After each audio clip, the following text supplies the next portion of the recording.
Today I'm making rice cooker Mexican style rice.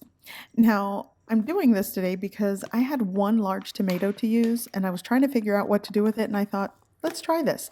I had this on my to-do list for about 2 years. Someone requested this long ago. Sorry if I'm just now getting to it.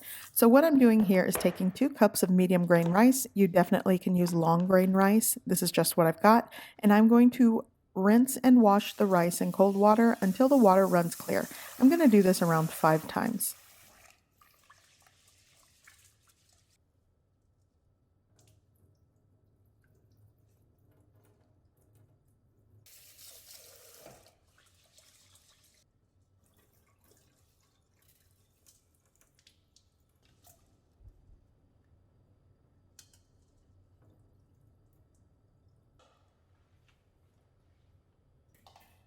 So my rice is rinsed. Here is this large tomato that I'm using. This is around 6 to 8 ounce tomato. You could substitute this with Roma tomatoes. You could add a can of crushed tomatoes to this. You could also just skip all of that and opt to use the tomato chicken flavored bouillon cube. It all works.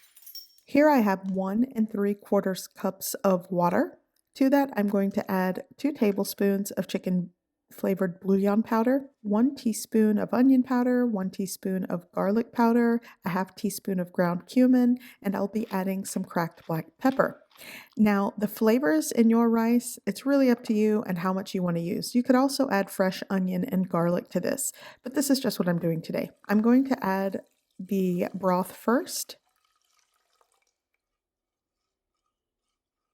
then the tomato.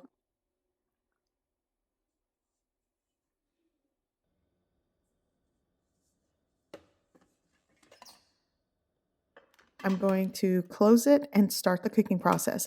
My rice cooker is not fancy. It just, when it's done, it's done.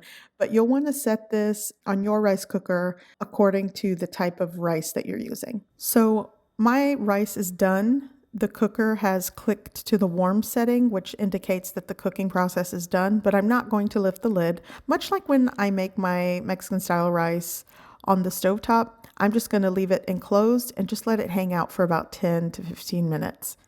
And now I'm going to remove the lid and I'm going to take my kitchen shears, chop up the tomato, and give it a mix and fluff the rice. And this is done.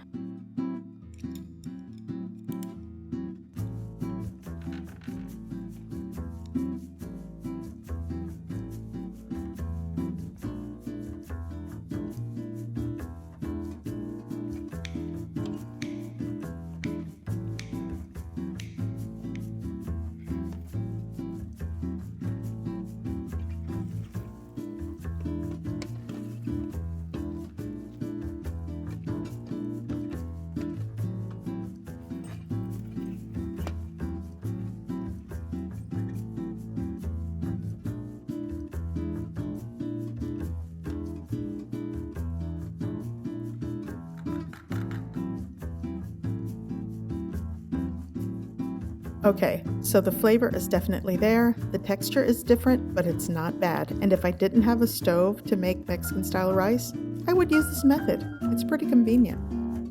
I hope you give this recipe a try. I hope you like it, and thanks for watching.